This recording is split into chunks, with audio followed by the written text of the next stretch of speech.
हम सब कोई बैठ जाएं। एक और बार प्रभु यीशु मसीह के सामर्थ्य नाम से आप सभी लोगों को हम जय मसीह कहते हुए स्वागत करते हैं। सबको जय मसीह की। परमेश्वर का अनुग्रह हम सबों के साथ बीते दिनों में रहा, उसके लिए भी मैं परमेश्वर का धन्यवाद देना चाहता हूँ। मात्र 50 मिनट अभी हमारे पास है, उस 50 मिनट में हम परमेश्वर का पूरा वचन का आपके सामने रखना चाहते हैं। इसलिए थोड़ा सा आप भी जल्दी वचन को निकालेंगे, पढ़ने वाले भी जल्दी पढ़ेंगे। एक मुद्दा के आधार पर लगातार मैं प्रचार कर रहा हूँ। पहला हफ्ता इंट्रोडक्शन भूमिका के प्रचार किया था, उसके बाद 4 हफ्ता लगातार जागते रहो, स्टे अवेक, इस मुद्दा के आधार पर 4 हफ्ता मैं प्रचार किया। पार्ट 4 बीते हफ्ता किया था। मैं आज भी स्टे अवेक, जागते रहो, उस मुद्दा के आधार पर पार्ट 5 5वां भाग को मैं प्रचार करना चाहता हूं। तो आपसे मैं कहना चाहता हूं, अगर आप इसके पहले का प्रचार को नहीं सुने, यूट्यूब में है, आप जाकर के जरूर देखें, क्योंकि आपसे मैं फिर कह रहा हूं, इन दिनों में इसी प्रकार के प्रचार को ऐसा प्रचार करने वाले सेवकों से सुनना चाहिए, क्योंकि हमारा उद्धारकर्ता प्रभु यीशु द्वार तक आ गया है। बस यहां से हमें ले जाने का समय बाकी रह गया। इसलिए अपने आप को जगाओ, जागते रहो, अपने में आत्मिक जीवन में सरगर्मी रखो, और आपके साथ में रहने वाले, आसपास में रहने वाले, आपके रिश्तेदार और आपके दोस्त जो भी आत्मिक आपकी रिश्ता में पाए जाते हैं, उन्हें भी जगाने के लिए कोशिश करो, क्योंकि प्रभु का आना निकट है। इस उद्देश्य के साथ स्टे अवेक, एक और बार जागते रहो, उस मुद्दा के आधार पर भाग 5 को मैं यानी पार्ट 5 को मैं प्रचार करना चाहता हूं। 5वीं भाग को मैं प्रचार कर रहा हूं। ध्यान दीजिए, लिखने वाले उसी मुद्दा के लिखे, जागते रहो, स्टे अवेक। प्रकाशित वाक्य उसकी 16 अध्याय, प्रकाशित वाक्य है उसकी 16 अध्याय, हम उसमें 15 पद को पहले पढ़ेंगे आज के प्रचार के लिए। प्रकाशित वाक्य उसका 16 अध्याय 15 पद पढ़े। देख मैं चोर के समान आता हूँ, देख मैं चोर की समान आता हूँ। धन्य वो है जो जागता है, धन्य वो है जो जागता रहता है और अपने वस्त्र की चौकसी करता है, और अपने वस्त्र की चौकसी करता है, कि नंगा न फिरे, कि नंगा न फिरे, और लोग उसका नंगापन न देखे, और लोग, जनता, समाज, इस धरती में रहने वाले इंसान उस व्यक्ति का नंगापन को ना देखे।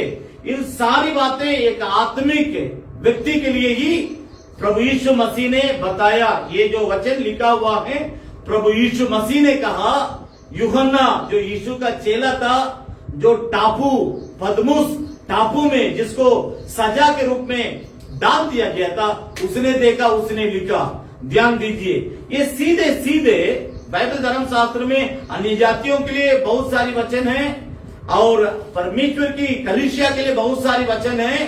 परमेश्वर के नाम में पाए जाने वाले, पिता पुत्र पवित्र आत्मा के नाम से पाए जाने वाले लोगों के लिए वचन है, और जो प्रभु को जानते हुए पीछे हट गए, बैकस्लाइडर जो पीछे हट गए, उनके लिए वचन है।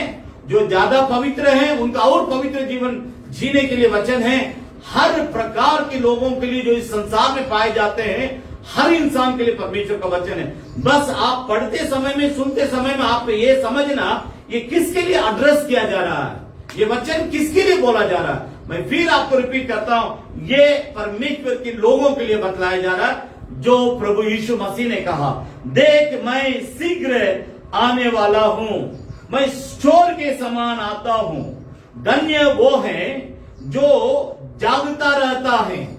मैं परमेश्वर भी आपसे यही चाहता है कि आप जागते रहे। मैं भी आपके लिए इसी उद्देश्य के साथ प्रचार करता हूं, किसी ना किसी तरह इस 6 हफ्ता जो 6th वीक मैं आपके लिए प्रचार कर रहा हूं, किसी ना किसी तरह मैं आपको जगाने के लिए कोशिश करूं, through the word of God, through the spirit of Lord. इस बात को समझने के लिए कोशिश कीजिए। परमेश्वर के वचन के द्वारा, परमेश्वर के आत्मा के द्वारा किसी न किसी तरह आपको जगाने के लिए मैं भी परमेश्वर के साथ मिलकर के प्रयास कर रहा हूं, जगाने के लिए कोशिश कर रहा हूं। ध्यान दीजिएगा, यहां पर 3 बात लिखी हुई है, इसको पहले समझ लीजिए। ये कि प्रभु यीशु मसीह स्पष्ट तौर से बारंबार कहते आए, यहां भी कहता है, यहां भी हमें याद दिलाता है कि मैं चोर के समान आता हूं। कोई भी चोर दुनिया में किसी के घर में लूटना है, बोल के नहीं आता है। क्यों उस शब्द को प्रभु यीशु मसीह इस्तेमाल करता है? आपको हरदम तैयार रहना है, हरदम जागते रहना है, हरदम अपने आप को पवित्र रखना है, हरदम आपको शुद्ध रखना है, हरदम आपको वचन के द्वारा, यीशु के लहू के द्वारा, यीशु के नाम के द्वारा, पवित्र आत्मा के द्वारा आपको पवित्र करते रहना है। This is eternal process sir. मैं आपसे कहना चाहता हूं, जब तक हम मरेंगे नहीं या जब तक प्रभु यीशु मसीह संसार में हमें लेने के लिए नहीं आएगा, तब तक हमको अपने आप को पवित्र करते रहना पड़ेगा। आप ये नहीं सोच सकते कि आज बहुत मैं पवित्र हूं, कल मैं कैसे भी जीवन बिता सकता हूं। No no no, not at all, कभी नहीं हो सकता है। इसके लिए कोई जगह नहीं है बाइबल धर्मशास्त्र में। हमें हरदम, हर वक्त, हर पल, हर क्षण में पवित्र जीवन बिताना होगा। इसीलिए हमारा उद्धारकर्ता ने हमसे कहा, छोर के समान मैं तुम्हारे पास आऊंगा। मैं बोल के नहीं आऊंगा, मैं एक हफ्ता के पहले आपको जानकारी नहीं दूंगा। इसलिए बाइबल धर्मशास्त्र बतलाते, मेरे पिता लोगों ने, यीशु मसीह के चेले लोगों ने उससे पूछा कि प्रभु जी आप जरा सा बता दीजिए आप कब आएंगे। तो प्रभु यीशु मसीह ने कहा, ना मैं जानता हूं, ना मेरे पिता के साथ रहने वाले स्वर्गदूत जानते हैं कि मैं कब इस संसार में आऊंगा या भेजा जाऊंगा। मेरा पिता को छोड़ कोई नहीं जानता कि मैं इस संसार में वापस कब आऊंगा। तो इस प्रकार जब बातें पाई जाती, तब आपको यह समझना होगा हमें किस प्रकार जागरूक रहना है, हमें किस प्रकार तैयार रहना है, हमें किस प्रकार अपने आप को पवित्र रखना है। इन बातों को मन में रखते हुए इस बात को समझने के लिए कोशिश कीजिए। प्रभु यीशु मसीह इस वचन में 15 पद में कहता है, देख मैं छोर की समान, छोर की नाई मैं तुम्हारे पास आता हूं। नंबर 1, धन्य वो है जो जागता रहता है। मैं नहीं जानता आप कितना जागते रहते हैं। इस सुबह के समय में मैं आपको जगाने के लिए प्रचार कर रहा हूं, मुझे भी लेकर के मैं बोल रहा हूं, और जो भी दूर में सुनते हैं आपसे भी मैं इस बात को बोलना चाहता हूं कि जो जागते रहता है वो धन्य है। तब आपको सवाल यहाँ एक होना चाहिए, जागना है, किन किन बातों में जागना है? परमेश्वर को खोजने में, ढूंढने में, उसके साथ संगति करने में जागे हो रहे हो। बहुत काम करने के लिए हमारे पास बहुत समय रहता है, लेकिन प्रार्थना करने के लिए हमारे पास कितना समय रहता है? वचन को पढ़ने के लिए या सुनने के लिए कितना समय रहता है? आप इस बात को समझने के लिए कोशिश कीजिए। अगर कोई व्यक्ति कहे मेरे पास बाइबल पढ़ने के लिए समय नहीं है, वो आदमी आत्मिक तौर से मर गया है। अगर कोई व्यक्ति कहे मेरे पास वचन सुनने के लिए समय नहीं है, वो व्यक्ति आत्मिक तौर से मर गया है। अगर कोई कहे मेरे पास प्रार्थना करने के लिए समय नहीं है, वो व्यक्ति भीतर भीतर मर गया है। वैसे ही लोगों से प्रभु कहता है, जो धन्य वो है जो अपने आप को जगा के रखता है, जो जागते रहता है। उसको ये मालूम है, जो व्यक्ति प्रार्थना सही तौर से करता, वचन सही तौर से पढ़ता, आराधना सही तौर से अटेंड करता, परमेश्वर को जो सेवा करना चाहिए उस सारी सेवा को ईमानदारी से जो करता है, वो इस बात को प्रकट करता परमेश्वर को कि मैं जागा हूं प्रभु, मैं जागते रहता हूं प्रभु, मैं उस घड़ी के इंतजार करता, तू कब आएगा।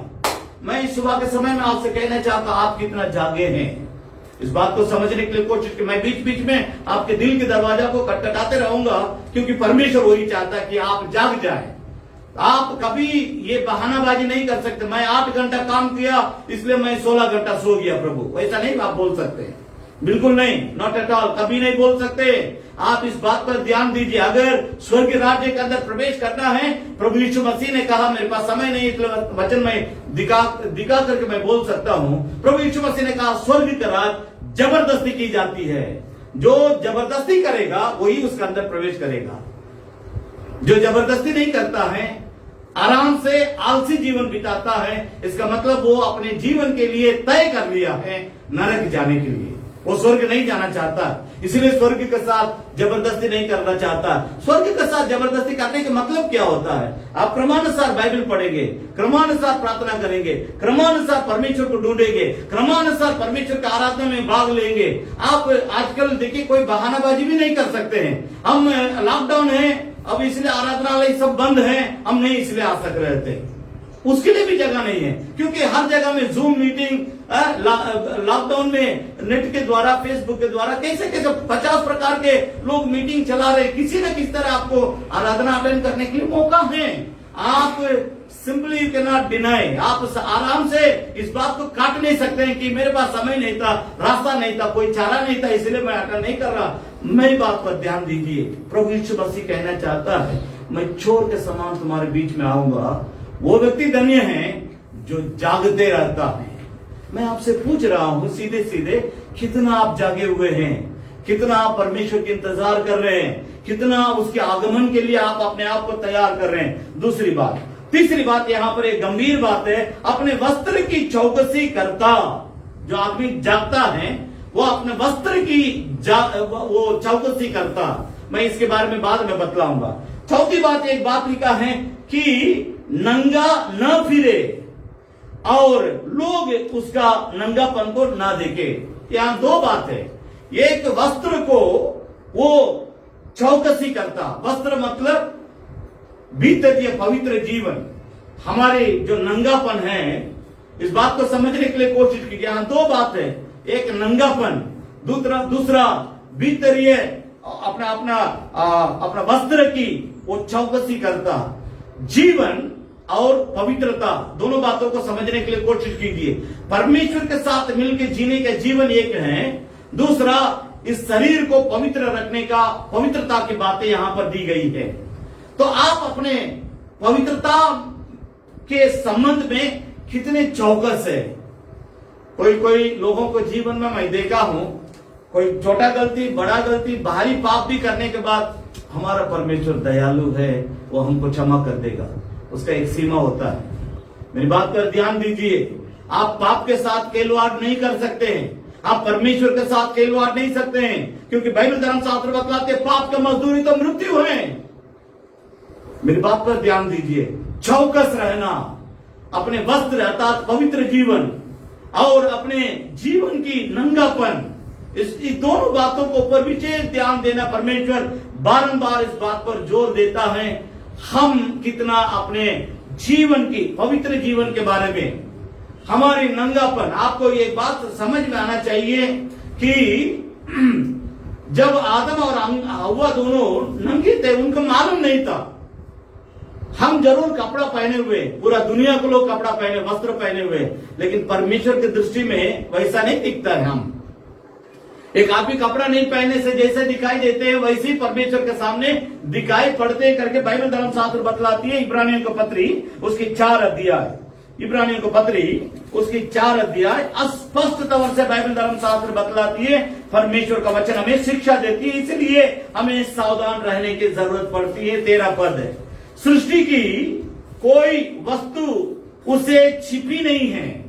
धरती में जितने वस्तुएं हैं, इस धरती के अंदर जितने हैं, परमेश्वर के सामने छिपी नहीं है, वरन जिससे हमें काम है उसकी आंखें अर्थात परमेश्वर की आंखों के सामने सब वस्तुएं खुली और बेपर्दा हैं।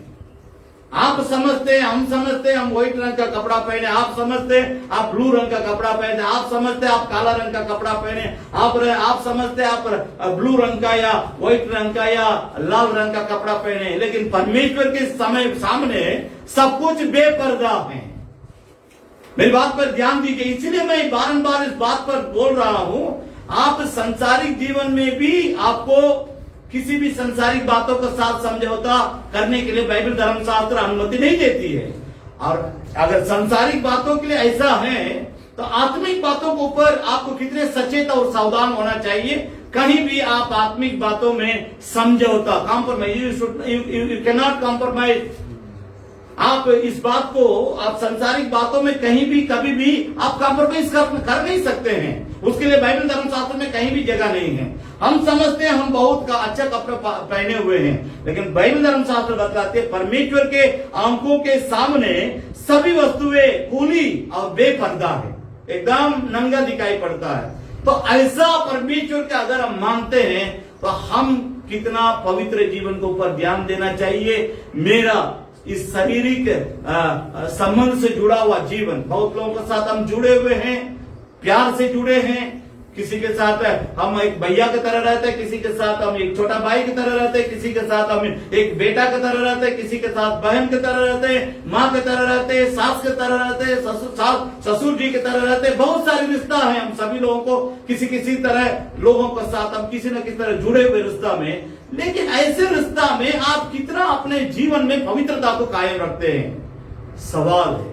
इसलिए बारंबार परमेश्वर कहता है, प्रभु यीशु मसीह कहता है, मैं चोर के समान अचानक तुम्हारे बीच में आऊंगा, सावधान रहो, जागते रहो, अपने वस्त्र की चौकसी करो, यानी अपने पवित्रता को ऊपर ध्यान दो। हम इस दुनिया की किसी भी कोना में कुछ भी गलती या पाप अपराध करेंगे, हम ये नहीं समझ सकते हैं, ये नहीं बोल सकते हैं, ये नहीं सोच सकते हैं, किसी ने भी मुझे नहीं देखा। इस वचन के सामने आप समझ लीजिए आप दोषी पाए जाएंगे। इस वचन के अनुसार अगर ये वचन की शुरुआत ऐसा है, सृष्टि की कोई भी वस्तु उससे छिपी नहीं है, वरन जिससे हमें काम है। इस संसार में कोई भी वस्तु कितना भी, देखिए अब हम जब रोड में चलने लगते हैं, चींटी हमें दिखाई नहीं पड़ती है, एंड चूंकि हमें नहीं दिखाई नहीं पड़ती, लेकिन उसके लिए फिर परमेश्वर समय समय का भोजन का इंतजाम करता है। इतना परमेश्वर ख्याल रखता है। एक कीड़ा जो हवा में मिला हुआ, कीटान जो हवा में मिला हुआ है, जिसको हम देख नहीं सकते, उसके लिए भी वो ख्याल रखता है। तब आप इस बात को समझ लीजिए कि आपकी गलती, पाप, त्रुटि को वो कैसे नजरअंदाज करेगा। सब कुछ आपके, हमारे संसार के हर इंसान के जीवन हमारे परमेश्वर के सामने बेपर्दा के समान दिखाई पड़ती है, एकदम नंगा दिखाई पड़ती है। भाई बहन, इस बात पर ध्यान दीजिए। मैं इसलिए इस बात को आपके सामने लाया था।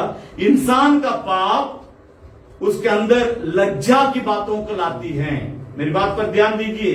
इंसान जो पाप करता है, अधर्म करता है, अन्याय करता है, गुनाह करता है, कुकर्म करता है, परमेश्वर के विरोध में पाप जो करने लगता है, उस पाप उसके अंदर इस प्रकार की एक लज्जा की अनुभव को लाता है। सिन, शेम, पाप इंसान को लज्जित कर देता है।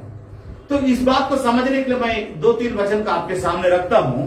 अच्छा उदाहरण आदम और हव्वा का जीवन। उत्पत्ति के पुस्तक उत्पत्ति उसके 3री अध्याय, और उसमें 3री अध्याय के 10 पद से लेकर 19 पद तक एक साथ पढ़ेंगे, क्योंकि बारंबार पढ़ने के लिए समय नहीं है। एक ही बार एक साथ पढ़ते जाएंगे। उत्पत्ति 3री अध्याय। उसने कहा, मैं तेरा सब बारे में सुनकर डर गया। 10 पद से हम सुन रहे हैं, पढ़ेंगे, ठीक है। क्योंकि मैं नंगा था, इसलिए छिप गया। ठीक है। उसने कहा, किसने तुझे बताया है कि तू नंगा। देखिए यहाँ पर समझना है, परमेश्वर को छोड़ किसी को भी नहीं मालूम था आदम हव्वा दोनों नंगा है। आज इनको किसी ने बता दिया तुम नंगा हो गया, तो इसीलिए परमेश्वर उनसे पूछता, किसने तुमको बताया कि तुम नंगा है। पढ़ेंगे 11 पद से। इसका फल खाने को मैंने तुझे मना किया था, ठीक है, क्या तूने इसका फल खाया है? आदम ने कहा, जिस स्त्री को तूने मेरे संग रहने को दिया है। देखिए, पाप आदम ने किया, परमेश्वर उससे सवाल करता है, लेकिन उसने अपना पाप को मानने के लिए तैयार नहीं। उसके लिए जवाब देखिए किस तरह दे रहा, आपने जिस स्त्री को मेरे साथ रहने के लिए दिया है, मेरे साथ जोड़ा है, वो मुझको एक फल दिए हैं। हम काहे, पाप हो गया, गलती हो गया, मुझे क्षमा कीजिए, उस तरह की बात नहीं। हम गलती कर दिए, इसका कारण हम नहीं है। मतलब अपने आप को बचाने के लिए वो चाहता है, हव्वा के ऊपर दोष लगा रहा। पढ़ेंगे। उसी ने उस वृक्ष का फल मुझे दिया और मैंने खाया। उस स्त्री ने खा करके उस वृक्ष का फल मुझे दिया है, मैंने खाया है। पढ़ेंगे। परमेश्वर ने स्त्री से कहा, तूने यह क्या किया है? तूने ये क्या किया है? स्त्री ने कहा, सर्प ने मुझे बहका दिया, तब मैंने खाया। ये भी बात मानने के लिए तैयार नहीं। मैं मान गई, मैं खा ली, मैं गलती की, मैं पाप की, मेरे पति को भी देकर उनको भी पाप में गिरा दी, वो भी मानने के लिए तैयार है। न आदम अपने पाप को मानने के लिए तैयार है, न हव्वा अपने पाप को मानने के लिए तैयार। परमेश्वर पहले आदम से पूछा, उसके बाद हव्वा के पास आया, हव्वा से पूछा। हव्वा कह रही है कि मैं सर्प के द्वारा, सांप के द्वारा, शैतान के द्वारा, इब्लीस के द्वारा मैं बहकाया गया हूं, मैं अपने से नहीं किया, उसने मुझको धोखा दिया। राइट, पढ़ेंगे आगे। तब यहोवा परमेश्वर ने सर्प से कहा, तूने जो यह किया है, तूने ये जो किया है, इसलिए तू सब घरेलू इसलिए तू सब घरेलू पशुओं और बनेले पशु से अधिक सभी बनेले पशुओं से अधिक स्थापित है। तू पेट के बल चला करेगा, तू पेट के बल चला करेगा, जीवन भर मिट्टी काटता रहेगा। आप बाइबल धर्मशास्त्र में नहीं है, बाइबल संबंधित किताबों में जो लोग पढ़े थे, परमेश्वर का महान दास लोग, उस समय वो लोग बोल रहे थे इसके बारे में। इस वचन के एक लाइन को मैं यहाँ जोड़ रहा हूँ। उन दिनों में इस श्राप सांप को परमेश्वर देने से पहले सांप सब उड़ते थे, वैसा इतिहास है। उस उड़ने का जो उनको परमेश्वर अनुग्रह दिया था, क्षमता दिया था, ताकत दिया था, बल दिया था, उस सारा आशीर्वाद का परमेश्वर ने उस दिन काट दिया। उसके चलते जिस दिन परमेश्वर ने सांप से कहा था कि तू अपना पेट के बल पर चलेगा, रेंगते हुए जाएगा, अब उड़ नहीं सकता है। पाप इंसान के जीवन में, चाहे इंसान हो शैतान हो, जीवन में श्राप को लाता है, आशीर्वाद को काट देता है। इसलिए शेम, पाप इंसान को लज्जित कर देता है। ध्यान दीजिए, पढ़ेंगे, नीचे पढ़े। और मैं तेरे और स्त्री के बीच में, मैं तेरे और स्त्री के बीच में, और तेरे वंश और इसके तेरे वंश और इसके वंश के बीच में बैर उत्पन्न करूंगा, बैर उत्पन्न करूंगा, वह तेरे सिर को कुचल डालेगा, और तेरे सिर को वो कुचल डालेगा, और तू उसकी एड़ी को डसेगा। यहाँ दो बातें। एक, प्रभु यीशु मसीह के बारे में सबसे पहले बाइबल धर्मशास्त्र का पहला भविष्यवाणी यही है। मेरी बात को समझने के लिए कोशिश की। कई लोग इस बात को न समझने के चलते, हम जो सांप को मारते हैं उसके चलते हम अपना नाम उसमें जोड़ते हैं। हमारा नंबर दूसरा है, फर्स्ट नंबर प्रभु यीशु मसीह है। वो तुम उसका एड़ी को डसेगा, वो तुम्हारा सर को कुचलेगा। प्रभु यीशु मसीह का क्रूस का मृत्यु जब हुई थी, उस समय प्रभु यीशु मसीह ने शैतान का सारा कामों को एकदम कुलयाम, एकदम नंगा कर दिया उसको, और उसका सर को कुचल डाला। वो जो इंसान को पाप करने के लिए उसका आता था, उससे जय पाने के लिए परमेश्वर ने अपने मृत्यु, प्रभु यीशु मसीह के मृत्यु और उसकी बलिदान, उसकी लहू बहने के द्वारा, प्रभु का वचन बतलाती है, पहला यूहन्ना 1:7 में लिखा है, यीशु मसीह का लहू हमें सब पापों से शुद्ध करता है। वहां पर शैतान का सर कुचल डाला गया। अब हम पाप के ऊपर जय पाए, इसका कारण प्रभु यीशु मसीह मृत्यु के समय में शैतान का सर को उस गोलगता पर्वत पर जब यीशु मारा गया, उस समय उसने शैतान का सर को कुचल डाला। तो बहुत लोग हम इस बात को हम अपने ऊपर ले लेते हैं। नहीं, ये this is the first prophecy of Jesus Christ. Bible, पूरा बाइबल धर्मशास्त्र में प्रभु यीशु मसीह का सबसे पहला प्रोफेसी, भविष्यवाणी यही है। उस वचन के एक बार और पढ़ेंगे 15 पर। हमेशा इस वचन को याद रखिए, 3:15, राइट। और मैं तेरे और स्त्री के बीच में, तेरे वंश और उसके वंश के बीच में बैर उत्पन्न करूंगा। तो बैर उत्पन्न किया कि नहीं? इसलिए शाम को कोई भी देखता है, आज तक मारता है। अगर कोई मारने, अभी मैं बीते हफ्ता की बात बोल रहा हूँ, इसी हफ्ता की बात बोल रहा हूँ, लास्ट में एक घर है, उस घर में सांप घुस गया। परमेश्वर को मैं धन्यवाद देना चाहता हूँ। वो व्यक्ति का नाम एरिक है, वो प्रभु का विश्वासी है, और वो जिस पलंग में सो रहा था, उसी पलंग में एक कोबरा भी सो रहा था, लेकिन उस व्यक्ति का मालूम नहीं था। मैं उस समय बनरघट्टा में सेवकाई कर रहा था। वो व्यक्ति हमको फोन किया, पास्टर आप घर पे हैं, आप थोड़ा सा मदद कीजिए, आइए हमारे घर में सांप आया है। तो हम रात में उसी पलंग में सो रहे थे, मुझे मालूम नहीं था। सवेरे हम देख रहे हैं उसी में बड़ा सा कोबरा है। और उसके बाद मैंने कहा भाई हालन को बुला लीजिए। मतलब कहने का मतलब, हालन करके एक भाई पीछे साइड में, उनको बुला करके उसको मरवाया है। तो मैं आपको बोल रहा हूं कि घर में अगर हम मार नहीं सकते हैं तो किसी को बुला करके मार ही देंगे। वजह श्राप ऐसा दिया गया है, तुम्हारा वंश उसके वंश दोनों के बीच में मैं उत्पन्न करूंगा। वो भाग नहीं सकता है, कहीं ना कहीं किसी न किसी तरह लोग मार ही देते हैं। सिंगापुर में रहने वाले चीन देश के कुछ प्रचारक लोग, पास्टर लोग आए थे बिहार में, जब मैं था उस समय आए थे। पटना में सेमिनार हुई थी। वो पटना मीटिंग में जब हम लोग सब थे, लगभग 1200-1500 लोग थे, उस समय में अचानक एक खबर आ गया। उसके लिए हम लोग सब प्रार्थना करने लगे। एक सेवक को सांप काट दिया था। तब प्रार्थना सब हुआ, और जब खाने के लिए जा रहे थे, एक सेवक हमको बुलाए, उनका नाम मिस्टर ली, और वो मुझे बुला करके मुझसे पूछा, ब्रदर मैथ्यूस क्यों सांप काट दिया?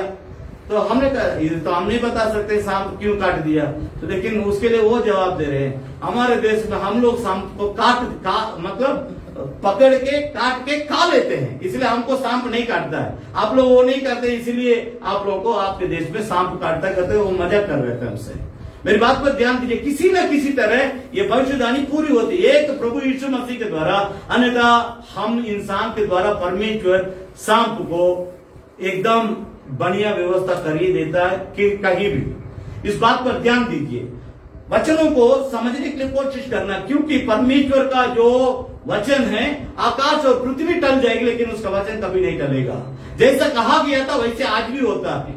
ध्यान दीजिए, 16 पद को हम पढ़ेंगे। फिर स्त्री ने उसे कहा, मैं तेरी पीड़ा, तेरी गर्भवती होने के दुख को बहुत बढ़ाऊंगा, तू पीड़ित होकर बालक उत्पन्न करेगी और तेरी लालसा तेरे पति के साथ होगी, और वह तुझ पर प्रभुता करेगा। और आदम से उसने कहा, और आदम से परमेश्वर ने कहा, तूने जो अपनी पत्नी की बात सुनी, तूने अपने पत्नी की बात जो सुनी है, और जिस वृक्ष के फल के विषय मैंने तुझे आज्ञा दी थी कि तू उसे नहीं खाना, उसको तूने खाया है, इसलिए भूमि तेरे कारण शापित है। तू उसकी उपज जीवन भर दुख के साथ खाया करेगा, और वह तेरे लिए कांटे और ऊँट वह तुम्हारे लिए, आदम सुनो, तुम्हारे पाप के चलते भूमि तेरे निमित्त कांटे और ऊँट कटोरे से उगेगी, और तू खेत की उपज खाएगा, पछताएगा,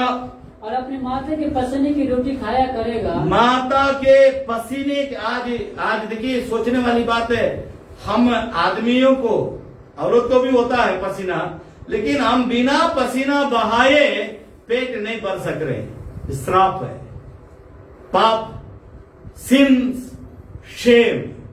पाप इंसान को लज्जित करता है, पाप इंसान को दुख में डालता है, पाप इंसान को कैद कर देता है, पाप इंसान को बेइज्जत करता है। इसलिए हम एक दूसरे के आदमी को, जब हम बाइक में जाते हैं तो कोई अगर साइकिल चला के आता है, उसको पसीना देखने के बाद हमको दुख लगता है, लेकिन कोई कार में जाता है, हम बाइक में जाता है, उसको हमको देखने से दुख लगता है, ये बेचारा दुख में जा रहा है। सब इंसान को किसी न किसी तरह इस तरह काटना पड़ता है। यहाँ पर पसीना वो ही जाती है, बिना पसीना बहाए हम खा नहीं पाते। ध्यान दीजिए, पाप इंसान को इस हालात कर देती है कि इंसान को कहीं ना कहीं झुकना पड़ता है, बेइज्जत होना पड़ता है। मेरी बात को समझ, 19 पद के एक बार पढ़ देंगे। 19 पद, पसीने की रोटी खाया करेगा, अंत में मिट्टी में मिल जाएगा, क्योंकि तू मिट्टी में से ही निकाला गया, बनाया गया, इसलिए तू मिट्टी में ही जाएगा। तू मिट्टी तो है, मिट्टी तो है, और मिट्टी में ही फिर मिल जाएगा, मिट्टी में ही फिर मिल जाएगा। जहाँ से उत्पन्न किया गया तो वहीं पर चला जाता है, चाहे जलाइए चाहे गाड़ी, किसी न किसी तरह इंसान मिट्टी में ही जाता है। कोई कहता है हम जलाते हैं, ले जाकर के रात को हम फलाना नदी में मिला देते हैं, नदी का पानी भी अंत में समुद्र में जाती है।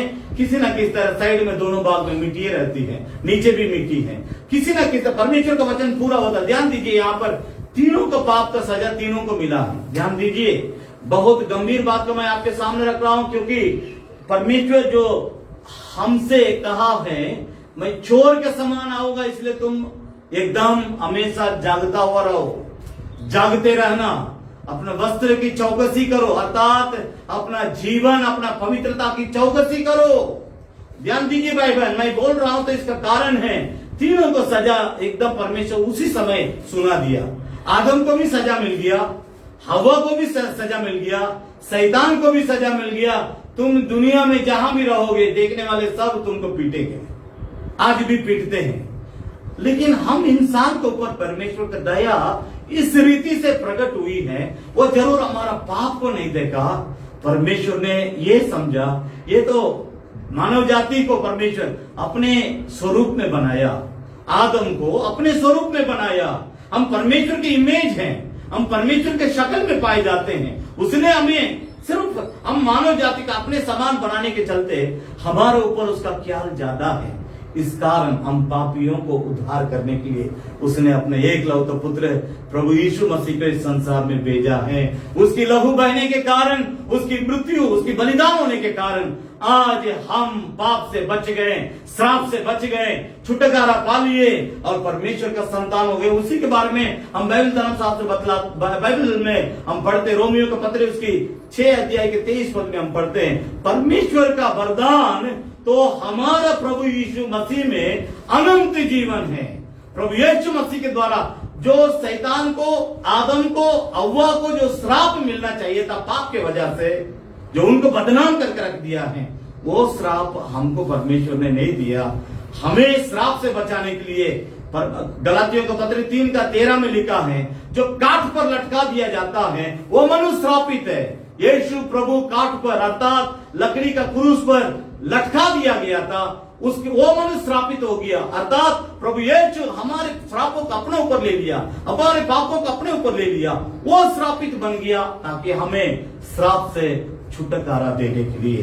भाई बहन मेरी बात पर ध्यान दीजिए, मैं एकदम एक वचन और इसमें जोड़ना चाहता हूं। पाप इंसान को किस तरह बदनाम कर देती है उसको समझना बहुत जरूरी है, तभी हम उस पाप से अलग रहेंगे। यिर्मयाह की पत्री, यिर्मयाह की पुस्तक उसका 23 अध्याय, यिर्मयाह उसका 23 अध्याय ध्यान दीजिएगा, उसमें हम आखिरी पद को हम पढ़ेंगे। यिर्मयाह के पुस्तक उसका 23 अध्याय और उसमें 40 पद को हम पढ़ेंगे। आखिरी पद मेरे ख्याल 40 है, पढ़ेंगे। ऐसा करूंगा, त्याग कर अपने सामने, 23 यिर्मयाह 23 अध्याय उसका 40 पद है। और मैं ऐसा करूंगा कि तुम्हारे नाम धराए और अनादर सदा बना रहेगा। तुम अनादर सदा बना रहेगा और कभी भूला ना जाएगा। ध्यान दीजिए, एक बार और पढ़ेंगे, शुरू से पढ़ेंगे। और मैं ऐसा करूंगा, परमेश्वर कहता है अपने लोगों से, मैं ऐसा करूंगा कि तुम्हारी नाम धराई और अनादर सदा बना रहेगा, कभी भूला ना जाएगा। मनुष्य का पाप मनुष्य को कहाँ ले जाके छोड़ता है, ध्यान दीजिए, मैं कभी भूल नहीं सकता हूँ। एक वचन और भी पढ़ेंगे, यजरा जो परमेश्वर का दास था, वो अपना और इजरायलियों के पापों के बारे में इस तरह परमेश्वर के सामने संबोधित करता है प्रार्थना के द्वारा। वो किस तरह करता है, तो आप मेरी बात को समझने के लिए कोशिश कीजिए। 9 अध्याय और उसमें 6 पद है, यजरा की पुस्तक उसकी 9 अध्याय और उसमें 6 पद है। हे मेरे परमेश्वर, मुझे तेरी ओर अपना मुंह उठाते लाज आती, अर्थात लज्जाना पड़ता है, अर्थात शर्म लगती है। मेरे पाप ने मुझे इस तरह कर दिया। इस बात पर ध्यान दीजिए एक बार और। हे मेरे परमेश्वर, मुझे तेरी ओर अपना मुंह उठाते लाज आती है। हे मेरे परमेश्वर, मेरा मुंह काला है, क्योंकि हम लोगों के अधर्म के काम हमारे सिर पर बढ़ गए हैं और हमारे दोष बढ़ते बढ़ते आकाश तक पहुंचा। इस कारण नया नियम में परमेश्वर हमारे लिए सीधे कह दिया।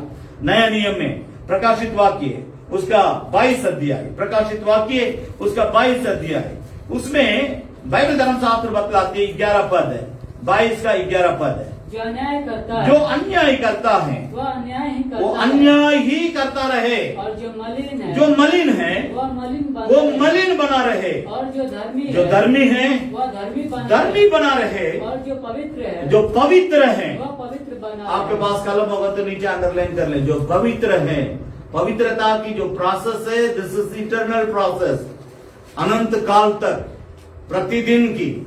जैसे प्रतिदिन हम पानी पीते हैं, खाना खाते हैं, कपड़ा बदलते हैं, नहाते हैं, साफ सुथरा रखने के लिए प्रतिदिन, ये प्रतिदिन की जो मेरी जीवन की इच्छा है, इसी तरह आत्मिक जीवन की इच्छा जो प्रतिदिन की, अपने आप को शुद्ध करो, अपने आप को पवित्र करो, अपने आप को और पवित्र करो, अपने आप को और पवित्र करते रहो।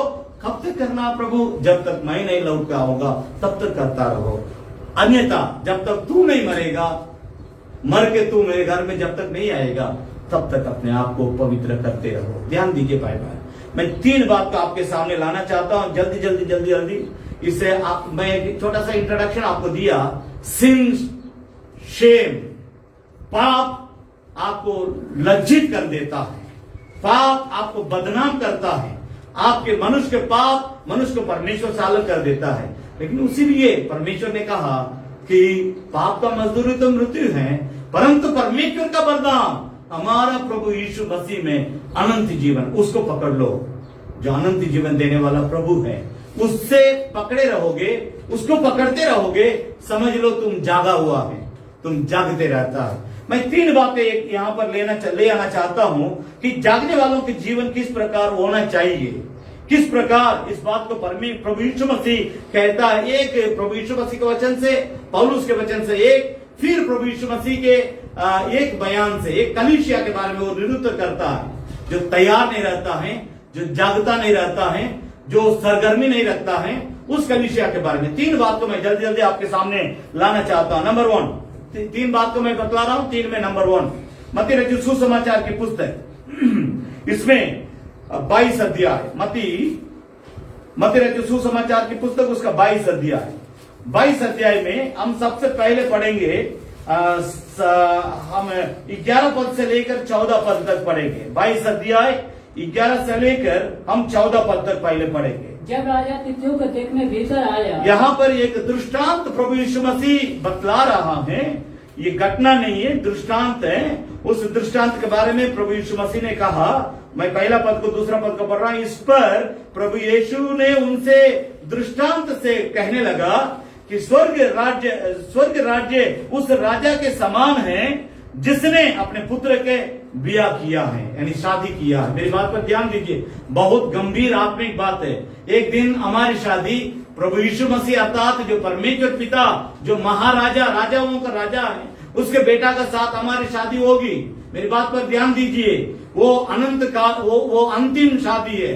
दुनिया के सबसे अंतिम शादी वही होगी जो प्रभु यीशु मसीह के साथ, कलीसिया के साथ होने वाली है। दुनिया भर में रहने वाले परमेश्वर के लोगों के साथ होने वाली शादी है। उस शादी में हमको पहुंचना है।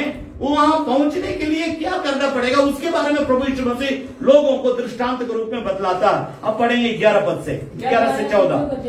जब राजा लोगों को देखने के लिए भीतर आया, तो उसने वहाँ एक मनुष्य को देखा, जो विवाह का वस्त्र पहने नहीं पहना था। उसने उससे पूछा, उसने, एक बार और उस वचन को पढ़ेंगे, 11 पद 7 पढ़ेंगे। जब राजा लोगों को, अतिथियों को देखने के लिए भीतर आया था, तो उसने राजा ने एक मनुष्य को देखा था जो विवाह का वस्त्र नहीं पहना था। ठीक है, पढ़े। उसने उससे पूछा, उसने उस व्यक्ति से पूछा, हे मेरा मित्र, तूने विवाह का वस्त्र क्यों नहीं पहना है? पहने बिना क्यों आ गया है? उसका मुंह बंद हो गया। तब राजा ने सेवकों से कहा, इसके हाथ पांव बांध कर उसे बाहर अंधियारा में डाल दो। वहाँ रोना और दांत पीसना होगा, क्योंकि बुलाए हुए लोग तो बहुत है, परंतु चुने हुए थोड़े हैं। मेरी बात पर ध्यान दीजिए। यहाँ पर एक इसी तरह संसार का अंतिम न्याय होगा। प्रभु यीशु मसीह इसी तरह इस संसार में एक दिन आएंगे। उसके साथ जब हमारे एक यहाँ शादी के रूप में इस बात को दर्शाया जाता है, प्रभु आके हमें जो यहाँ से ले जाएगा, इसको हमेशा बाइबल धर्मशास्त्र एक शादी के बारे में ही, दूल्हा बारात लेके आएगा, लड़की के घर में शादी होगी, लड़की को लेकर के दुल्हन को लेकर वो चला जाएगा। जैसे नियम है संसार का, उसी तरह इसी बात को प्रभु यीशु मसीह जोड़ करके बतलाता, मैं एक दिन आऊंगा और आप तुम्हारे साथ हमारी शादी होगी, अर्थात शादी नहीं, उस शादी के तरह तुम्हारे साथ मेरी रिश्ता होगी, मैं तुमको लेकर के यहाँ से चला जाऊंगा। इसके लिए अपने आप को जगाना है। मेरी बात पर ध्यान दीजिए। बहुत लोग यीशु मसीह के साथ ये रिश्ता रखते हैं कि प्रभु जी चावल खत्म हो गया, तेल खत्म हो गया, अगला महीना में पर्व आने वाला है, हमारे घर में सबको कपड़ा लेना है, गाड़ी खरीदना है, ये चाहिए वो चाहिए, हमेशा यही गीत कुछ विश्वासी लोगों को, तो मुझको ये चाहिए, मुझको ये चाहिए, मुझको ये चाहिए। भाई बहन, इससे बढ़कर मैं आपको ध्यान को आकर्षित करना चाहता हूं। संसार में कुछ रहे या ना रहे, ध्यान दीजिए, यहाँ इस मनुष्य को एक मौका मिला है। ये आदमी राजा का लेवल का आदमी नहीं था, पहला पद से लेकर 10 पद तक बाद में पढ़ लीजिए। जिनको इनविटेशन दिया गया था, न्योता दिया गया था, उन लोगों ने बोल दिया हमको बैल खरीदना है, हमको खेत में काम है, हमको ये काम है, वो काम है। कुछ लोगों ने आनाकानी किया, कुछ लोगों ने बहानाबाजी करके हम आना नहीं चाहते भाई, हमको छोड़ो। उसके लिए इस राजा ने क्या कार्रवाई किया मालूम है? बाइबल धर्मशास्त्र बतलाते उसने अपने सेना में से कुछ लोगों को भेजा, जाओ उन लोगों को मार डालो, उस जगह को जला दो। लिखा हुआ है जो लोग आना नहीं चाहते उनको छोड़ दो, उनको खत्म कर दो, जला दो उस गांव को। वैसा हुआ था। बाइबल धर्मशास्त्र बाद में, मेरे पास समय नहीं है, 1 पद से लेकर आप 10 पद तक बाद में पढ़ लीजिए। लोगों को निमंत्रण दिया जा रहा, बुलाया जा रहा, न्योता दिया जाता है बारंबार उनको। इसीलिए इस पद में लिखा है, 14 पद में लिखा हुआ है, बुलाए हुए लोग तो बहुत है परंतु चुने हुए लोग थोड़े हैं। हमने जिनको बुलाया, मेरा लेवल का आदमी करके, जिनको मैंने न्योता दिया, जिनको मैंने घर घर में भेज करके इन्विटेशन भेज करके बुलाया था, वे सब कोई अपना काम में व्यस्त हो गए। अब हम अपने लेवल से नीचे उतर के आते हैं। राजा अपना लेवल से नीचे उतर के आता है, बोलता है अपने लोगों से कि जाओ चौक चौराहा में, सड़क के किनारे और इधर उधर घूमने वाले जो भी लोग मिलेंगे सबको ले आओ। लूका सुसमाचार की समय नहीं है, उसमें लिखा है मेरा घर भरा रहे इसलिए लोगों को ले आओ। मैं आपसे कह रहा हूं, आप और हम इसी तरह संसार के पाप में पड़े हुए थे। परमेश्वर ने अपना पुत्र को इस संसार में भेजा, वो आके हमें, जिन पास्टर लोगों ने, सेवक लोगों ने हमें प्रभु में लाया, उनको तैयार किया, उन्होंने हमें तैयार किया। आज हम परमेश्वर के घर में आ गए। लेकिन रहा सवाल, अब परमेश्वर के घर में जाने के लिए हमारा वस्त्र चाहिए। जिस वस्त्र के बारे में मैंने पहले कहा था 16 का 15 में, अब उस वस्त्र की बात यहां पर आती है। हमें वस्त्र चाहिए, परमेश्वर के घर में जाने के लिए वस्त्र चाहिए, वो जीवन का पवित्रता। अभी शादी के घर में सबको आ गए, लेकिन इजराइल का नियम है, इजराइल का नियम है, शादी के लिए एक कपड़ा होता है, उसी कपड़ा को पहन करके आप शादी के घर में जा सकते हैं। अन्यथा जब आप लोगों के बीच में घूमेंगे, फिरेंगे, बैठेंगे खाने के लिए, आप दूर से ही पहचान में आ जाएंगे वो व्यक्ति उस शादी का वस्त्र नहीं पहना है। अब हमारे लिए शादी का वस्त्र पवित्रता है, हमारे लिए शादी का वस्त्र मन फिराव का अनुभव है, हमारे लिए शादी का वस्त्र प्रभु का बोझ में शामिल होना है, हमारे लिए शादी का वस्त्र हम अपने परमेश्वर का संगति है, परमेश्वर का वचन है, पवित्र आत्मा का अभिषेक और भरपूरी है, और हमारे जीवन के अंदर कोई तरह का कमी, गटी त्रुटि न होने पाए, ये हमारा आत्मिक वस्त्र है। इस वस्त्र को इसलिए प्रभु यीशु मसीह ने कहा था, तुम अपने वस्त्र को संभालो, पवित्रता के साथ रखो। मैं फिर याद दिला रहा हूं, प्रकाशित वाक्य 16 अध्याय का 15 पद में लिखा है, फिर से परमेश्वर कहता है तू नंगा ना फिरो। तो ये व्यक्ति कपड़ा पहना है, लेकिन राजा के दृष्टि में ये कैसे पाया गया? ये तो नंगा है, शादी का वस्त्र पहन करके शादी के घर में नहीं आया है। भाई बहन, इस सुबह के समय में मैं आपको याद दिला रहा हूं, प्रभु यीशु किसी भी वक्त में छोड़ के समान संसार में वापस आएगा। हम अपना वस्त्र को कहीं अलमारी में रख के घूमेंगे नहीं। आप जब प्रभु यीशु मसीह आएगा, हम सब कोई जहां भी रहेंगे, उस समय हमारे अंदर ये वस्त्र होना चाहिए। ये पवित्रता की वस्त्र है।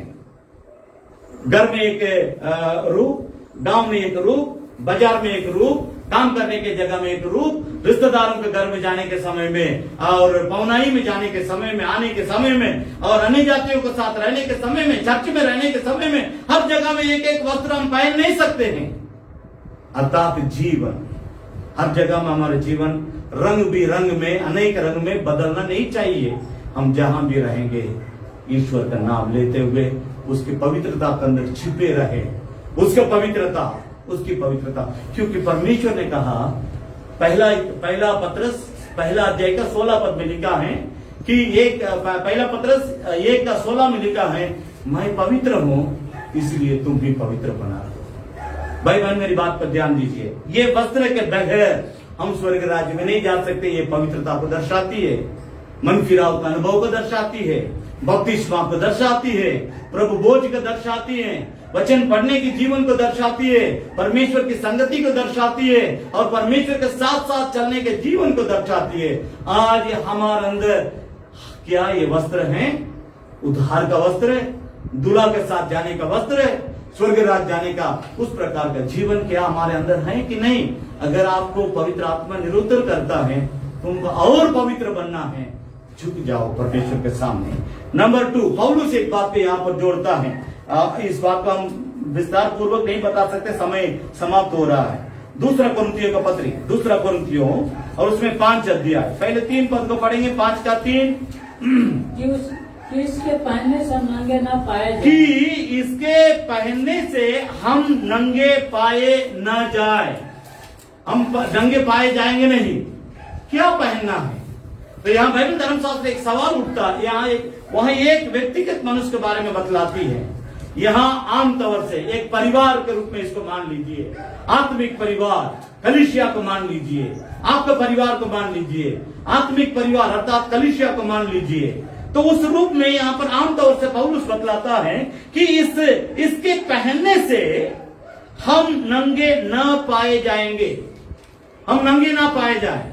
तो क्या पहनना पड़ेगा? बाइबल पढ़ते समय में आपके अंदर अनेक सवाल उठना चाहिए। उसमें एक सवाल है यहाँ पर, क्या पहनने के लिए पौलुस कहता है कलीसिया के लिए, आपका परिवार के लिए, आपके बाल बच्चों के लिए। आप अपने बाल बच्चों के लिए खाना पीना, कपड़ा, गाड़ी, अच्छा स्कूल, सब कुछ आप दे सकते हैं। अगर आप परमेश्वर को देने भूल गए, आपका जीवन बेकार है। मैं आपसे प्यार से कह रहा हूं, आप ये जो भी सांसारिक वस्तुओं को दे रहे हैं अपने बच्चों के लिए, उससे बढ़कर परमेश्वर को उनके अंदर बैठाइए, उनके दिल में परमेश्वर को बैठाइए, परमेश्वर उनको दीजिए, परमेश्वर के साथ उनको रहने दीजिए, परमेश्वर के साथ उनको जोड़ कर रखिए। ये तब आपका पूरा परिवार, चाहे आपकी कलीसिया, इस पवित्रता में आगे बढ़ेगी। यहाँ पौलुस कहता है उस वस्त्र को पहन लीजिए। कौन सा वस्त्र है, क्या है? इसके पहन लीजिए, इससे तुम नंगे नहीं होंगे। पहला पद से लेकर 5 पद तक एक ही बार पढ़ेंगे, एक साथ पढ़ेंगे। क्योंकि हम जानते हैं कि जब हमारा पृथ्वी पर का ढेरा सरी का घर गिराया जाएगा, तो हमें परमेश्वर की ओर से स्वर्ग पर एक ऐसा भवन मिलेगा जो हाथों से बना हुआ घर नहीं, परंतु चिर स्थायी है। इसमें तो हम कराहते और बड़ी लालसा और बड़ी लालसा रखते हैं कि अपने स्वर्गीय घर को पहचान ले, कि इसके पहनने से हम नंगे न पाए जाएं। इसी बात को पहनने के लिए पौलुस कहता है, इसको पहनने से हम नंगे पाए नहीं जाएंगे। 4 पद पढ़ेंगे। हम इस डेरे में रहते हुए बोझ से दबे कराहते रहते हैं, क्योंकि हम उतारना नहीं परंतु पहनना चाहते हैं, ताकि वो जो मरणहार है जो जीवन में डूब जाए। 5 पद। हमने इसी बात के लिए तैयार किया है, जिसने हमें इस बात के लिए तैयार किया है, वो परमेश्वर है, जिसने हमें बयाने में आत्मा भी दिया है। परमेश्वर के नाम की तो मेरे पास समझाने के लिए समय नहीं है, मैं तीसरी पॉइंट को भी बोलना हूँ। मैं इस बात ध्यान दीजिए, ये शरीर एक दिन खत्म हो जाएगा, लेकिन इसका अंदर का जो पवित्रता वो खत्म नहीं होता है।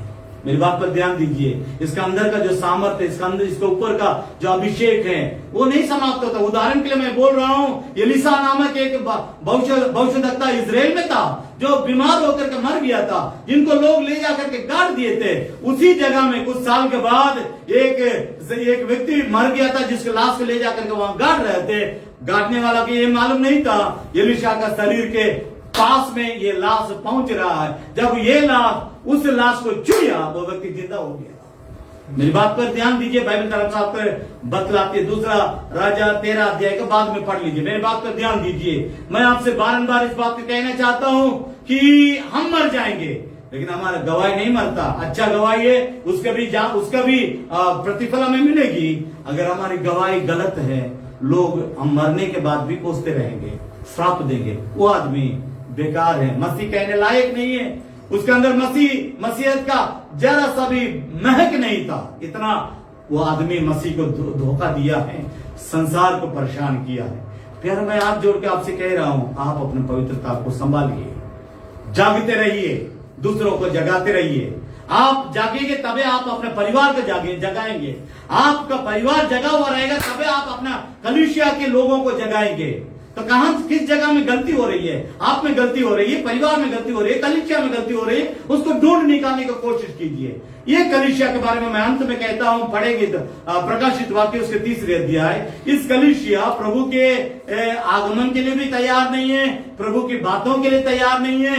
ये तो एकदम मरा हुआ लाश जैसे ये लोग थे। इनके बारे में बाइबल धर्मशास्त्र बतलाती है कि प्रकाशित वाक्य उसकी 3 अध्याय, प्रकाशित वाक्य उसके 3 अध्याय, उसमें हम पढ़ेंगे 14, 15, 16 पद को पहले पढ़ेंगे। लौदीकिया की कलीसिया के दूत को यह लिख, लवोदिकिया की कलीसिया के दूत को ये लिख, जो आमीन और विश्वास योग्य गवाह हैं और परमेश्वर के सृष्टि का मूल कारण है। वह ये कहता है, मैं तेरे कामों को जानता हूँ कि तू ना तो ठंडा है, तू ना तो, इस कलीसिया के बारे में परमेश्वर आरोप लगाता, तू ना तो ठंडा है और न गर्म, और ना तो गर्म है। भला होता कि तू ठंडा, भला होता तू ठंडा ही रह जाता, इसीलिए क्या तू गुनगुना है, तू तो गुनगुना है और न ठंडा है, ना गर्म है ना ठंडा है। देखो कुछ लोगों का जीवन ऐसे ही है, सबके साथ मिलकर रहेंगे, जहां भी जाएंगे वहां के जैसे बन जाएंगे। वैसा लोगों से प्रभु कहता है, मैं तुमको उल्टी करूंगा। एक बार और पढ़ेंगे, 14 पद से लेकर 5 मिनट एक्स्ट्रा समय लेता हूं आज, ध्यान दीजिए। 14 पद को एक बार और पढ़ेंगे। लवोदिकिया की कलीसिया के दूत को यह लिखो, जो आमीन और विश्वास कि आमीन और विश्वास योग्य और सच्चा गवाह है, और सच्चा गवाह है, और परमेश्वर की सृष्टि का मूल का कारण है। वह ये कहता है, मैं तेरे कामों को जानता हूँ तो ठंडा है, कि तू ना तो ठंडा है ना तो गर्मी है। भला होता कि तू ठंडा या गर्म होता, इसलिए तू गुनगुना हो, और ठंडा है ना गर्म है। मैं तुझे अपने मुंह से मैं तुझे अपने मुंह से उगलने पर हूं, यानी उल्टी करने वाला हूं। भाई बहन, बहुत गंभीर बात है। जो हमारा परमेश्वर है और जो हमारे लिए जीवन दिया, ये प्रभु यीशु मसीह का बयान, यीशु मसीह का बयान, ध्यान दीजिए। मैं जो तुम्हारे लिए जीवन दिया, मैं तुम्हारे लिए जो मार खाया, 39 बार घोड़े से लोगों ने मारा, मेरा शरीर का ऊपर का सारा चमड़ा निकल गया मांस के साथ, मेरे हाथों में कील ठोका गया, मेरे पैरों में कील ठोका गया, मेरे सर पर कांटों का मुकुट पहनाया गया। जब मैं क्रूस पर मर गया था, मरने के बाद भी लोगों ने मुझे छोड़ा नहीं, लोगों ने मुझे पांजर में भाला से मारा, जो मेरा दिल को फाड़ दिया। इतना दुख, दर्द, पीड़ा हमने तुम्हारे लिए उठाया, लेकिन ना तो ठंडा है ना तो गर्म है। इसका मतलब दुमुआ सांप है। 6 महीना उस सांप का सिर इधर रहता है, 6 महीना के बाद सिर इधर आ जाता है। वैसा सांप है। आपको इतिहास मालूम नहीं है, गूगल में जाके सर्च कीजिए। 6 महीना एक सांप है, ये 6 महीना एक तरफ सांप का सिर रहेगा, और 6 महीना के बाद वो सांप का सिर इस तरफ आ जाएगा। आज बहुत सारे विश्वासी लोग, इवन सेवकाई करने वालों में भी बहुत लोग ऐसा है, उनका हालात को देख करके प्रभु कहता है, सुधर जाओ, ठंडा हो जाओ, या तो गर्म रहो, उसके अनुसार मैं तुम्हारे लिए सजा सुनाऊंगा। तू तो गर्म भी नहीं है, ठंडा भी नहीं है, गुनगुना है। तो इसका मतलब मुझे भी खुश रखना चाहते हो, तो इंसान को भी खुश रखना चाहते हो, सबको मिला करके चलना चाहता है। यूपी में एक कहावत है, खुदा भी खुश रहे और शैतान भी मुझसे नाराज ना हो। इसका मतलब दोनों का मिला के चलेंगे। एक हाथ से परमेश्वर को पकड़ लेंगे, दूसरा हाथ से हम शैतान को पकड़ लेंगे। मैं आज जोड़ता हूं, मैं जो भी बोलता हूं साफ बोलता हूं। आज अपने जीवन को थोड़ा सा पहचानने के लिए कोशिश कीजिए, आप ठंडा है या गर्म है या गुनगुना है। ये तीनों ग्रुप को परमेश्वर कहता है, मैं उल्टी कर दूंगा, तो मुझे नहीं चाहिए, तुम्हारे जैसे इंसान को मैं स्वर्ग में नहीं ले जाऊंगा। इसलिए मैं पहले कह रहा हूं, मन फिराओ, अपने वस्त्र के पवित्र, यानी वस्त्र अर्थात अपने जीवन में पवित्रता को लाओ। 17 पद पढ़ेंगे। 17 तू कहता है कि मैं धनी हूं। घमंड देखिए, इनका अंदर जीवन का कम है, लेकिन सांसारिक बल को लेकर के घमंड करता है कि मैं धनी हूं और मैं धनवान हो गया हूँ, और मुझे किसी वस्तु की गति नहीं है, नहीं जानता कि पर यह नहीं जानता कि तू अभागा, तुच्छ और कंगाल और अंधा और नंगा है। भाई बहन, मेरे पास समय समाप्त हो गया, इसलिए मैं तरह तेजी में बोल रहा हूँ। ध्यान दीजिए, 18 पद को पढ़ेंगे तेजी में। इसलिए मैं तुझे सम्मति देता हूँ कि आग में ताया हुआ सोना मुझसे मोल ले कि तू धनी हो जाए। तुम्हारा जो धन है उससे तुम धनी कभी नहीं हो सकता है, जो मैं दूंगा उससे तुम धनी बनेगा। आत्मिक बात, राइट। आगे, मुझसे तुम मोल ले, तू धनी हो जाए, देखिए फिर परमेश्वर श्वेत पवित्रता को दर्शाती है। श्वेत वस्त्र मुझसे ले ले और पवित्र हो जाए। पढ़ेंगे आगे कि पहन कर तुझे अपने नंगेपन की लज्जा न हो, और अपनी आंखों में लगाने के सुरमा ले। अपने आंखों में लगाने के लिए तुम जो देख रहे हो उसमें पवित्रता है, मुझसे सुरमा ले लो। चश्मा मैं दे रहा हूँ, चश्मा मुझसे ले लो, वो पवित्र चश्मा है। तुम पाप नहीं देखेगा, पाप नहीं करेगा, उसके लेकर के पहन लो कि तुम देखने लगे। पढ़ेंगे, मैं जिन 20 पद तक पढ़ेंगे। मैं जिन से प्रीति रखता हूँ उन सबको उलाहना देते हुए ताड़ना देता हूँ। इसलिए सरगर्मी, आपके पास कलम होगा तो बाइबल में नीचे अंडरलाइन रखे, सरगर्मी हो और मन फिरा हो। देख मैं द्वार पर खड़ा हुआ खटखटाता हूँ, यदि कोई मेरे शब्द सुन करके अपना दरवाजा, दिल की दरवाजा को खोलेगा तो मैं उसके पास भीतर जाऊंगा और उसके साथ भोजन करूंगा, वो भी मेरे साथ भोजन करेगा। यानी उसके साथ मेरी रिश्ता रहेगी। जो मेरी बात को मानेगा उसके साथ मेरी रिश्ता रहेगी, जो मेरी बात को नहीं मानेगा उसके साथ मेरी रिश्ता कभी नहीं रहेगी। मैं ठंडा और गरम और गुनगुना, परमेश्वर कहता है मैं ठंडा वालों को उल्टी कर दूंगा। जो गुनगुना रहना चाहते हैं, परमेश्वर को भी खुश करना, इंसान को भी खुश करना, काम करने की जगह में खुश करना, पढ़ने की जगह में खुश करना, रिश्तेदार को खुश करना, जो अन्य जाति है उनको खुश करना, सबको तुम खुश करेगा। जो तुम्हारे लिए मैं क्रूस पर अपना जीवन दिया, मुझे कब खुश करोगे? मुझे छोड़कर तुम किसी को खुश करने की जरूरत नहीं है। मैं तुम्हारे लिए मरा हूं, मैं तुम्हारे लिए गाड़ा गया हूं, मैं तुम्हारे लिए जिंदा तीसरा दिन हुआ हूं, मैं तुम्हारे लिए स्वर्ग गया हूं, मैं तुम्हारे लिए जगह तैयार कर रहा हूं स्वर्ग में, मैं तुम्हारे लिए वापस इस धरती में वापस स्वर्ग राज्य से आऊंगा तुमको ले जाने के लिए। मुझे खुश किए बिना किसी को खुश करने की जरूरत नहीं, और सिर्फ मुझे खुश करो, किसी को खुश करने की जरूरत नहीं। खुशामद करना केवल परमेश्वर को, इंसान को नहीं, शैतान को नहीं, अन्य जातियों को नहीं, विश्वासियों को नहीं, और किसी के रिश्तेदारों को नहीं। खुशामद केवल यीशु को करना। वजह उसने हमारे लिए अपने जीवन को बलिदान दिया। क्रूस पर यीशु हमारे लिए, हमारे नंगापन को दूर करने के लिए वो खुद नंगा रहा। आइए हम अपने जगह में खड़े हो जाए, अपने आंखों को बंद करें, हम प्रभु का हाथ में अपने जीवन को सौंपे और प्रभु से कहे, प्रभु मुझे स्वीकार कर। अपने दोनों हाथों को उठा करके सबको अपने आंखों को बंद करते हुए प्रभु से कहिए, प्रभु मैं ठंडा नहीं रहना चाहता हूं, मैं गुनगुना नहीं रहना चाहता हूं, मैं हमेशा अपने अंदर सरगर्मी रखने के लिए, आत्मिक सरगर्मी रखने के लिए, आत्मिक जीवन में मजबूती के साथ एक जगा हुआ अनुभव, जागता हुआ अनुभव, दूसरों को जगाने वाला अनुभव में मुझे सरगर्मी के साथ आगे बढ़ने के लिए सहायता और मदद कीजिए। अपने दोनों हाथों को उठा करके सबको अपने मुंह खोल करके बोले, प्रभु जी मुझे जगाइए।